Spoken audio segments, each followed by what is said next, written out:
क्या इन कैंसर्स को हम रोक सकते हैं? क्या ये प्रिवेंट किए जा सकते हैं?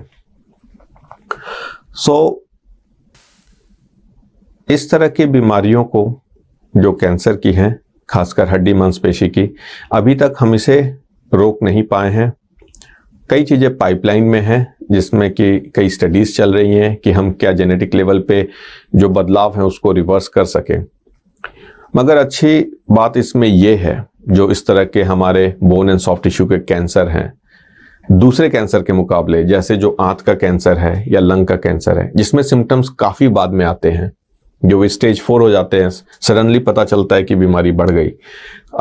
कई बार लोगों को जब वो जांच करते हैं, खून आ रहा होता है, तो फिर पता चलता है कि अभी तो स्टेज 4 है। हड्डी और मांसपेशी के कैंसर शुरू से ही हमें पता चल जाता है कि कुछ ना कुछ गड़बड़ है। कई बार, जैसे मैंने बताया कि ये गांठ नोटिस की जाती है और हम ही उसे इग्नोर करते हैं।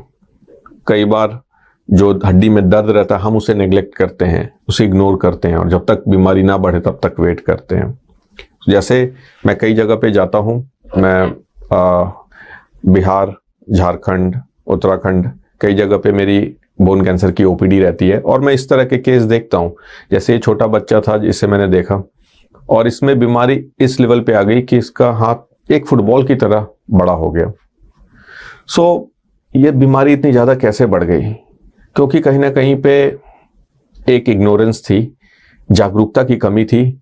लोगों ने देख के इसे सिंपल शुरू में इन्फेक्शन समझा, इसे जो मसाज करते हैं, जो मालिश करते हैं, उनके पास ले गए, उन्होंने मालिश करी, बीमारी और तेजी से बढ़ गई।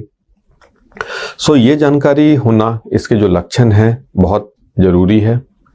कई बार लैक ऑफ अवेयरनेस, इग्नोरेंस तो रहता ही है, बट इसके अलावा इनएक्सेसिबिलिटी टू हेल्थ केयर, वो भी एक बहुत बड़ा फैक्टर है। जहाँ बच्चे गरीब हैं और उनके पास ये सुविधा नहीं है कि जो हेल्थ केयर फैसिलिटी है, जहाँ अच्छे अस्पताल है, वहाँ तक पहुँच सके। कई बार उनके पास जो प्राइमरी डिस्ट्रिक्ट हॉस्पिटल हैं, वहाँ के डॉक्टर्स को भी इसकी ट्रेनिंग नहीं है, तो यदि वो जाते भी हैं तो भी वो चीज़ें इग्नोर हो जाती हैं या फिर इसका सही इलाज नहीं मिल पाता है।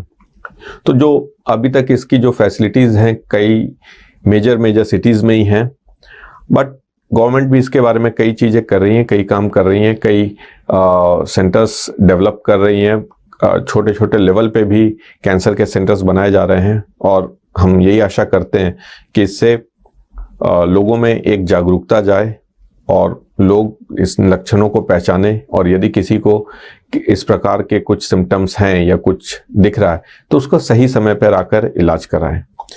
क्योंकि जितनी जल्दी आइडेंटिफाई करेंगे उतना उसका सफल इलाज संभव होगा। जिस स्टेज में, जितनी अर्ली स्टेज में डायग्नोसिस होती है, उतना सफल उसका इलाज हो सकता है।